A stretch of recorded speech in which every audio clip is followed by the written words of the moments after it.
नमस्कार, मराठी गृहिणी स्पेशल चॅनलमध्ये तुमचे स्वागत आहे। आजच्या व्हिडिओमध्ये आपण रिपोटिंग पाहणार आहोत, म्हणजे एका कुंडीतून दुसऱ्या कुंडीमध्ये आपण झाड लावणार आहोत। तर या अगोदर मी तुम्हाला जास्वंदाचं झाड दाखवलं होतं, सफेद जास्वंदाचं झाड दाखवलं होतं तुम्हाला, त्याची वास्तू टिप्स तुम्हाला मी सांगितलं होतं। तर मी एक कटिंग घेतलं होतं आणि त्या कटिंगपासून खूप मोठं हे झाड झालं। जेव्हा मला याची रिपोटिंग करायची होती, दुसऱ्या कुंडीमध्ये हे झाड लावायचं होतं, तेव्हा त्याला कळ्या आल्या होत्या, त्याच्यामुळे मी ते लावू शकले नाही। पण नंतर मग 10-12 फुलं येऊन गेल्याच्या नंतर मी म्हटलं नाही, हे झाड याच्यामध्ये व्यवस्थित राहणार नाही, कारण की छोटी कुंडी आहे। तर मग मी त्याची हार्ड कटिंग केली, म्हणजे कटिंग केलं ते झाड। आणि त्यानंतर पहा, त्याला छान असं दुसऱ्या पण फांद्या आलेल्या आहेत आणि छान हिरवंगार हे झाड झालेलं आहे। आणि आता आपली वेळ आहे ती म्हणजे रिपोटिंग करायची, कारण की छोटी कुंडी आहे आणि हे झाड या कुंडीमध्ये जास्त दिवस राहू शकत नाही, त्याला फुले येणार नाहीत। त्याच्यामुळे आत्ताच मी याला मोठ्या कुंडीमध्ये ठेवणार आहे, म्हणजे मला 2-3 वर्षे तरी काही त्रास होणार नाही। ही जे झाड आहे याला छान अशी फुलं येतील। तर मी तुम्हाला काही टिप्स सांगणार आहे, त्या तुम्ही लक्षात ठेवा, नाहीतर काय होतं, काही वेळेला आपण रिपोटिंग जेव्हा करतो, कुंडी जेव्हा चेंज करतो, तेव्हा ते झाड सुकलं जातं, मरतं। तर असं होऊ नये, त्याच्यासाठी काय करायचं आहे, आपण जे झाड रिपोटिंग करणार आहोत ते अगोदर वेगळं काढून ठेवायचं आहे, जेणेकरून त्याला 1-2 दिवस सवय लागते। त्याचबरोबर त्याला 1 दिवस पाणी टाकायचं नाही। तर माती पहा, आमच्या इथं डोंगर आहे, तर त्या डोंगरातलीच मी माती आणते, त्याच्यामुळे मला या मातीमध्ये जास्त काही टाकण्याची गरज लागत नाही। याच्यामध्ये अगोदर भरपूर सारे जीवनसत्व असतातच, पण मी याच्यामध्ये एकच गोष्ट टाकते, ती म्हणजे मी शेणखत यामध्ये ॲड करते। आणखीन जास्त काही नाही, कंपोस्ट पण तुम्ही टाकू शकता। तर पहा, इथे मी 1 वाटी हे शेणखत घेतलेलं आहे। जुनं शेणखत आपल्याला घ्यायचं आहे, त्याच्यामुळे त्याच्यामध्ये खूप सारे जीवनसत्व असतात, जे आपण या मातीमध्ये मिक्स केल्यामुळे आपल्या झाडांना मिळतात।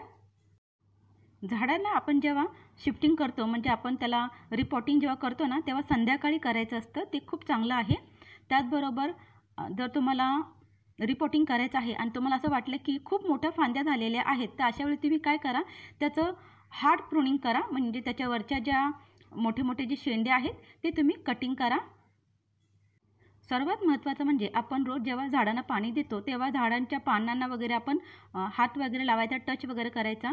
त्यांच्याशी आपण बोलल्यामुळे काय होतं, आपण जेव्हा रूट पॉटिंग करतो किंवा रूट प्रूनिंग वगैरे करतो, रिपोटिंग वगैरे करतो, म्हणजे शिफ्ट वगैरे करतो ना, तेव्हा ते शॉकमध्ये जात नाही, कारण की आपण त्यांना सारखं आपला स्पर्श करत असतो, त्याच्यामुळे त्यांना आपली सवय झालेली असते। आता पहा, हे सर्व मी मिक्स केलं आहे आणि याला आपण एका कुंडीमध्ये टाकणार आहोत। तर एका कुंडीमध्ये अगोदरच मी माती टाकून ठेवली होती, तीच माती मी काढली आहे आणि त्याच्यामध्येच मी शेणखत मिक्स केलं आहे। तुम्ही शेणखताऐवजी तुमच्याकडे जे कोणतं खत असेल ते टाकलं ना तरीही चालेल। तर या कुंडीमध्ये अगोदर मी हे पहा, नारळाची जी शेंडी आहे ना ती टाकणार आहे, जेणेकरून त्याचे जे होल असतील ना कुंडीमध्ये खाली जे आपण होल करतात ते बुजत नाही, नाहीतर काही वेळेला त्याच्यामध्ये माती वगैरे अडकते आणि मग पाणी खाली जात नाही। त्याच्यासाठी मी अशा पद्धतीने करते। किंवा काही वेळेस मी काय करते, त्याच्यामध्ये मी ना लादीचे तुकडे वगैरे टाकते, किंवा थर्मोकॉल असेल ना तो सुद्धा मी असं तोडून टाकते। जे तुमच्याकडे अवेलेबल असेल त्या पद्धतीने मी करू शकता। त्यानंतर त्यामध्ये आपल्याला अर्धी मातीही भरून घ्यायची आहे। जेव्हा तुम्ही रिपोटिंग करता ना, जेव्हा तुम्ही बाजारातून एखादं रोप आणता किंवा कटिंग लावता, तेव्हा सर्वात अगोदर एका छोट्या कुंडीमध्ये आपण लावून घ्यायचं आहे। तर माझ्याकडे भरपूर साऱ्या छोट्या कुंड्या असतात, त्याच्यामुळे लावते। नंतर तुम्ही 6 इंच, त्याच्यानंतर 8 इंच, मग 10 इंच, 12 इंच, 14 इंच असं तुम्ही ते रिपोटिंग करून वाढवू शकता। तर हे आपलं सफेद जास्वंदाचं झाड आपण घ्यायचं आहे आणि त्याच्या बाजूने आपल्याला हलकं असं हे माती काढून घ्यायची आहे। याला मी काल दिवसभर पाणी टाकलं नव्हतं आणि आजसुद्धा दिवसभर पाणी टाकलं नाही, त्याच्यामुळे ही माती आपली पटकन निघते। जर माती असेल ना तर पूर्ण चिकट अशी माती असेल आणि त्याच्या मुळाला सुद्धा त्रास होईल जेव्हा आपण हे झाड वरती काढणार तेव्हा, त्याच्यामुळे पाणी टाकायचं नाही। ते जर सुकं असेल तर पटकन ते झाड निघू शकतं, त्याच्यातली माती पटकन निघते, त्याच्यामुळे तुम्हाला ही काळजी घ्यायची आहे। तर आपण हे अशा पद्धतीने हे जास्वंदीचं झाड बाहेर काढायचं आहे। याला हे जास्त जुनं झाड नाही, त्याच्यामुळे याला आपण रूट प्रूनिंग करणार नाही, कारण की याला जास्त अशा ह्या मुळ्या नाहीत, छोट्याशाच मुळ्या आहेत। हे बरोबर असं मध्ये ठेवायचं आहे। चेक करायचं की झाड एका साईडला झुकलं नाही ना, बरोबर मध्ये आहे का, असं सर्व चेक करायचं आणि त्याच्या मुळांना त्रास होणार नाही, अशा पद्धतीने आपल्याला ते ठेवायचं आहे। त्यानंतर जे आपण खत मिक्स केलेली जी माती आहे, शेणखत मिक्स केलेली माती, ती हलकी अशी आपल्याला त्याच्या चारही बाजूने टाकायची आहे। हलकी हलकी टाकायची आहे. त्याला जास्त आपण दाबायचं सुद्धा नाही, कारण की जर दाबलं तर त्याची जी मुळं आहेत ती दाबली जातील आणि मग आपलं जे झाड आहे त्याच्यामुळे शॉकमध्ये जाऊ शकतं.